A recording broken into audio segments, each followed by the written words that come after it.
Portal de Convênios. Todas as notícias sobre convênios e outros acordos na administração pública. Olá, este é o podcast do Portal de Convênios, um resumo semanal das principais notícias do âmbito da administração pública para você se manter informado em poucos minutos.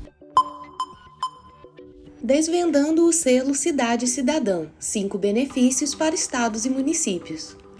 Aprovado pela Comissão de Desenvolvimento Urbano da Câmara dos Deputados, o projeto de lei 2153 de 2020 traz consigo uma inovação significativa para o panorama do planejamento urbano. O destaque do projeto é a criação do selo Cidade Cidadã, um reconhecimento a ser anualmente atribuído, através de concurso público, aos estados e municípios que demonstrarem excelência em suas políticas públicas de desenvolvimento urbano. A proposta tramita em caráter conclusivo e será analisada pelas comissões de Finanças e Tributação e de Constituição e Justiça e de Cidadania. No cerne desta iniciativa, encontra-se a incumbência conferida a órgãos e entidades federais incumbidas das políticas de desenvolvimento urbano que englobam áreas essenciais como habitação, saneamento básico e transporte urbano. A responsabilidade de conduzir o certame recai sobre esses entes, visando a promoção e organização deste processo. A concretização deste projeto será amparada por um edital meticulosamente elaborado. Esse documento terá o compromisso de detalhar de maneira explícita os requisitos mínimos para a participação, as fases a serem cumpridas, os prazos inerentes à seleção e, fundamentalmente, os critérios pelos quais os projetos serão avaliados. Assim, o selo Cidade Cidadã vai além de um simples reconhecimento. Ele se coloca como um impulsionador de boas práticas e um incentivador à melhoria contínua das políticas de desenvolvimento urbano. Por meio deste selo, os estados e municípios serão encorajados a buscar aprimoramento constante, fomentando a implementação de políticas que verdadeiramente reflitam as necessidades da população e promovam um ambiente urbano mais sustentável, inclusivo e bem estruturado. Este projeto não apenas responde às exigências crescentes de cidades adaptadas ao futuro, mas também instaura um mecanismo de cooperação entre as instâncias federais e as unidades locais. Ao alinhar os objetivos nacionais com as realidades regionais, o selo Cidade Cidadã cria um canal efetivo para a disseminação de boas práticas, permitindo que as experiências bem-sucedidas em um estado ou município inspirem outros a alcançar níveis similares de excelência. A aprovação do projeto de lei 2153 de 2020 sinaliza um passo relevante em direção a uma abordagem mais holística e colaborativa do desenvolvimento urbano. Ao celebrar os esforços das jurisdições locais em direção a um urbanismo mais humano, sustentável e progressivo, o selo Cidade Cidadã se destaca como uma plataforma para a construção conjunta de um futuro urbano mais promissor e vibrante. O texto aprovado permite ainda que a realização do concurso possa ser delegada a órgãos e entidades públicas federais de quaisquer poderes ou a associações sem fins lucrativos. No cenário atual de crescimento populacional acelerado e pressões ambientais crescentes, o desenvolvimento urbano sustentável emergiu como uma solução imperativa para estados e municípios em todo o mundo. A busca por um equilíbrio entre o crescimento econômico, a qualidade de vida e a conservação ambiental tem guiado as políticas que visam moldar as cidades do futuro. Neste sentido, pode-se destacar 5 benefícios cruciais que o desenvolvimento urbano sustentável oferece para estados e municípios, posicionando-os na vanguarda de um novo paradigma de crescimento. São eles: resiliência frente a desafios ambientais, estímulo à economia e empregos verdes, melhoria na qualidade de vida, atratividade para investimentos e turismo e redução das desigualdades sociais. Para saber mais detalhes sobre cada benefício, leia o artigo em portalconvênios.com. MEC, mais de 3.500 obras escolares estão inacabadas e precisam ser retomadas. No Brasil, mais de 3.500 projetos de obras escolares encontram-se em estado inacabado ou de paralisação, o que representa um cenário preocupante. Segundo informações do Ministério da Educação, a conclusão dessas iniciativas poderia resultar em um acréscimo significativo de aproximadamente 450 mil novas vagas no sistema público de ensino. De acordo com a perspectiva de Henrique de Melo Franco, advogado especializado em direito educacional, a escassez de vagas nas instituições de ensino é uma realidade que aflige muitos pais. Esse déficit de oportunidades educacionais está em grande parte relacionado à necessidade premente de melhorias nas infraestruturas das escolas, a fim de criar um ambiente propício para expandir a oferta de vagas. Se uma determinada escola ou universidade não está com a infraestrutura adequada, depende de obras, aquelas obras vão ser fundamentais para os alunos e professores e profissionais ocuparem e realizarem as suas atividades de ensino, de aprendizado e de apoio. O governo federal pretende retomar as obras escolares paralisadas ou inacabadas em todas as unidades da federação através do Pacto Nacional pela Retomada de Obras e de Serviços de Engenharia destinados à educação básica.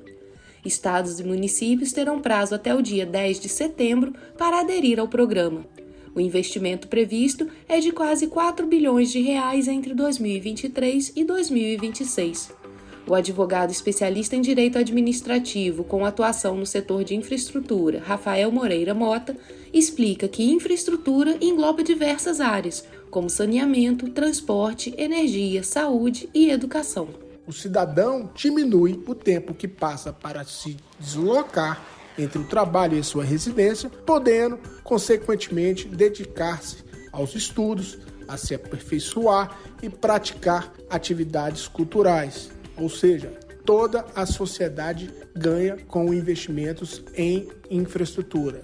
Na opinião da professora e pesquisadora da Coventry University e do Programa de Pós-Graduação em Engenharia Civil da Universidade Federal de Pernambuco, Viviane Falcão, existem problemas recorrentes de falta de infraestrutura que acabam afetando diretamente os alunos no Brasil. O nosso país ele só se tornará um país grande quando a gente conseguir entender que temos que investir em infraestrutura, porque educação, estudar, se informar não é algo simples. Se a gente não tiver o mínimo que é a infraestrutura, vai ser muito difícil a gente conseguir alcançar todos os nossos sonhos de ser um país desenvolvido. Henrique de Melo Franco ainda ressalta que, na área educacional, uma boa infraestrutura não é apenas tijolo, parede e teto, mas também a questão estrutural e física para a área de educação, como, por exemplo, laboratórios, ter cabeamentos, prateleiras e uma boa internet, coisas que serão essenciais para as áreas de ensino.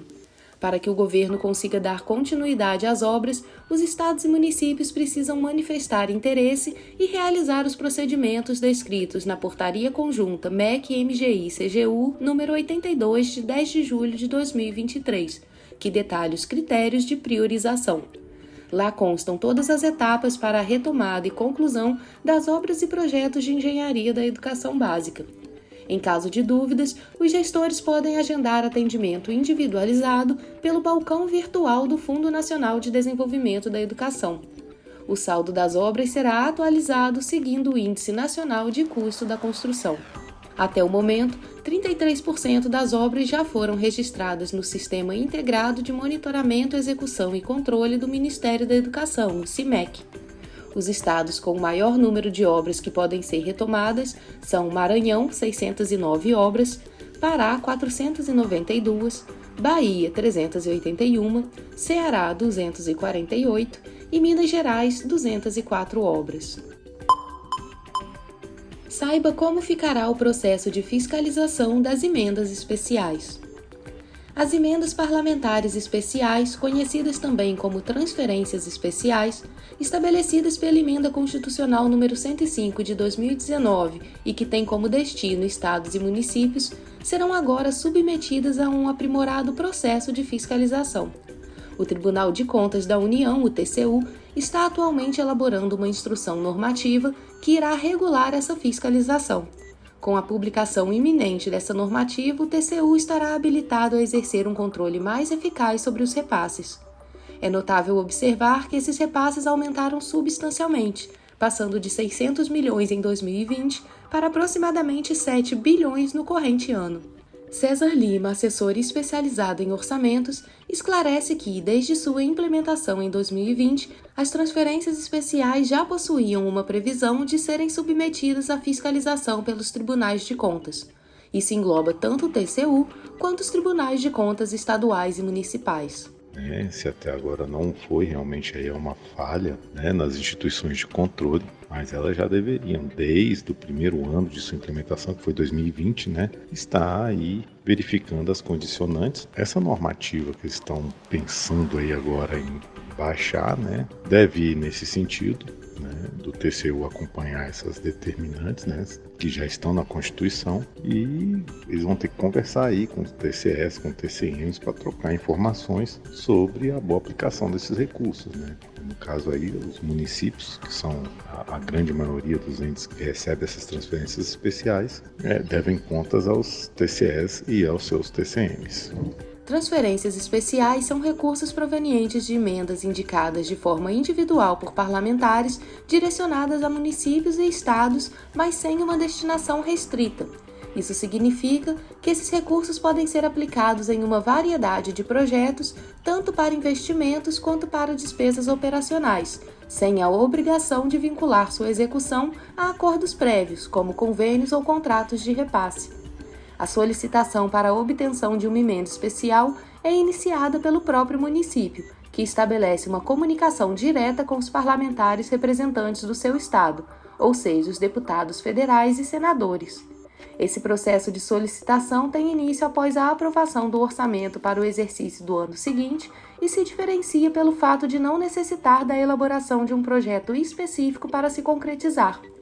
A concepção das transferências especiais emergiu como resposta a um descontentamento decorrente das demoras que a liberação de transferências com destinações específicas enfrentava, principalmente através de convênios e contratos de repasse. Com o advento das transferências especiais, tornou-se viável realizar repasses de maneira mais ágil, sem a onerosa burocracia que os convênios ou projetos detalhados exigem. Mas apesar dessa agilidade, persiste uma carência notável no que se refere à fiscalização do destino último atribuído a esses recursos. Esse aspecto tem sido objeto de crítica por parte da deputada Adriana Ventura, representante do Partido Novo em São Paulo, e de uma boa parte da mídia nacional. Essa norma precisa sair, já deveria estar sendo feita, mas é bom que isso seja feito, inclusive, retroativamente, porque é um dinheiro que está sem dono, está sem saber como foi aplicado, ficou ali no vácuo sem, inclusive, ver se está vinculado à política pública, se está sendo bem gasto. A gente está falando aqui de qualidade de gasto. Então, precisa sim ser feita fiscalização, já deveria estar sendo feita, mas não foi feita nos últimos... Após a publicação desse normativo, o monitoramento dos recursos, a responsabilidade de fiscalizar e a observância das condicionantes legais para a liberação de emendas ficará a cargo do Tribunal de Contas da União. Estas incluem a proibição de destinar recursos ao pagamento de pessoal ou dívidas, bem como a obrigatoriedade de direcionar 70% dos valores para investimentos. O controle destes recursos deve ocorrer de forma descentralizada, o que engloba em paralelo os tribunais de contas estaduais e municipais, que assumem juntamente com o TCU a tarefa de supervisionar a efetiva execução das emendas especiais. Dado que as transferências ocorrem sem contrapartidas, esses órgãos desempenham um papel crucial na fiscalização, uma vez que os fundos passam a pertencer às entidades federativas. A instrução normativa do TCU, com suas diretrizes claras, também destaca a obrigação de inserção de dados no sistema TransfereGov.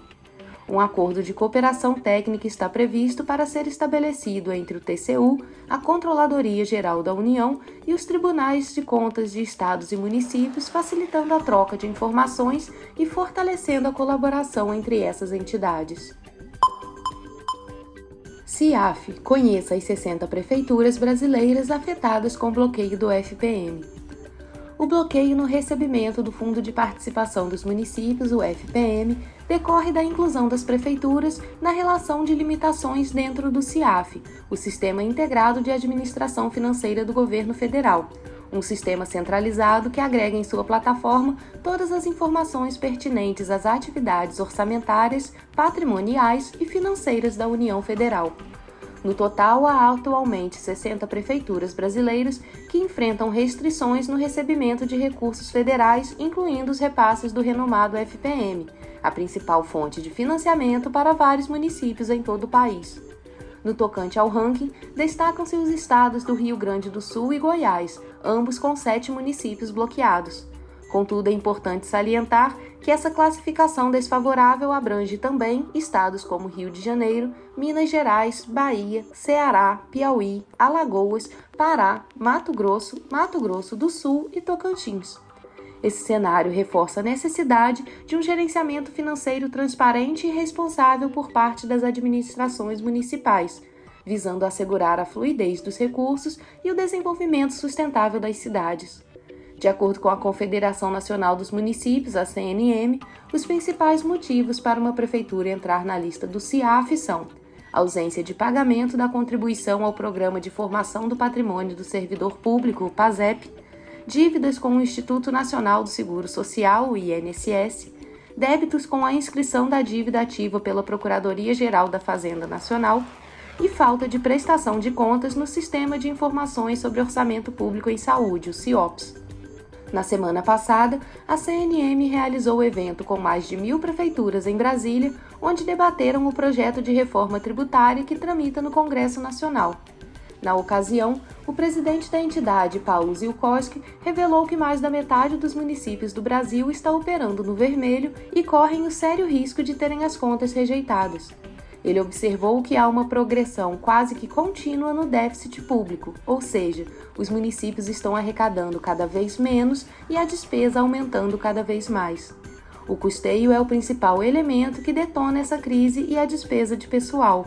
De acordo com o consultor de orçamento César Lima, se o bloqueio acontecer devido a inadimplências, os representantes das prefeituras nesta situação devem procurar a Receita Federal ou a Procuradoria-Geral da Fazenda Nacional de sua região e negociar a situação, de maneira que o município volte a receber o dinheiro. Então, o que eu indico é que esses municípios procurem aí a Receita Federal ou a PGFN para negociar essas dívidas. Após a negociação, pagando a primeira parcela, o desbloqueio já é automático. Nem sempre a restrição se deve a inadimplências ou a atrasos de pagamentos de tributos. A causa do bloqueio também pode acontecer por questões burocráticas, como o não fornecimento de algum tipo de documento. Os recursos continuarão disponíveis ao município, porém permanecerão congelados até que as pendências sejam regularizadas. Para desbloquear o repasse, a Prefeitura deve identificar o órgão que determinou o congelamento e, em seguida, descobrir o motivo e regularizar a situação. A lista completa com os 60 municípios bloqueados pode ser conferida acessando portalconvênios.com. Ao lado de Goiás, o Rio Grande do Sul lidera a lista. A cidade de Imbé, no litoral gaúcho, estava na lista por pendências do CIAF e os recursos acabaram bloqueados. Segundo o técnico contábil da Secretaria de Fazenda do município, Luciano Paza, o bloqueio aconteceu por um processo judicial que, por questões burocráticas, não teve baixa no sistema da Receita Federal. Era um processo que nós tínhamos de uma discussão judicial transitada em julgado, onde era uma questão sobre a licença saúde dos primeiros 15 dias, a retenção de INSS. E o juiz deu em favor do município e daí na hora de compensar o sistema da Receita não estava disponível, um novo sistema de compensação e foi feito via processo digital, conforme a orientação da própria Receita. Como não foi automático, ficou como pendência. Mas segundo o servidor, o problema já foi solucionado e o crédito do FPM entrou na terça-feira, dia 22, nas contas do município. O FPM é uma das principais fontes de receita dos municípios. Conforme dados da CNM, o fundo é a maior fonte de recursos para cerca de 60% das prefeituras de todo o Brasil.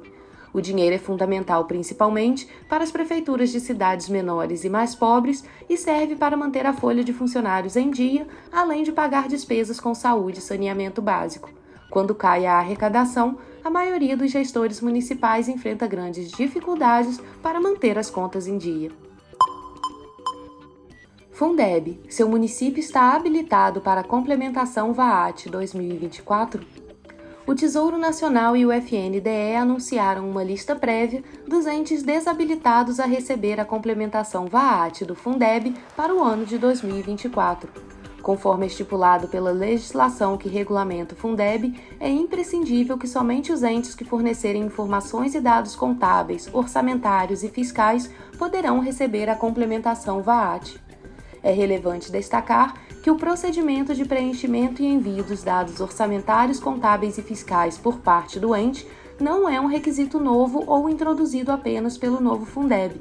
Essas ações estão previstas em regulamentações como a Constituição Federal, artigo 163-A, e a Lei de Responsabilidade Fiscal, artigo 48, parágrafo 2º. Portanto, é fundamental que os dados em questão estejam devidamente precisos na base de dados do Tesouro Nacional. Isso se justifica pelo caráter público, formal e disponível para uso pela administração pública, bem como por organizações de fiscalização social e por toda a população.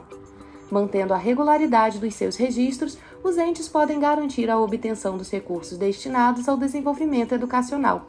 Até o dia 21 de agosto de 2023, de acordo com os dados divulgados no Sistema de Informações Contábeis e Fiscais do Setor Público Brasileiro, SICONF, foi identificada a presença de 208 entidades federativas sem habilitação. Se o seu município constar na relação dos desabilitados, saiba que é possível regularizar a situação até o prazo limite de 31 de agosto. Os procedimentos necessários para a habilitação são: transmitir ou retificar as informações da matriz de saldos contábeis de 2022 via SICONF e encaminhar as informações referentes ao anexo da educação do RREO para o CIOP-FNDE.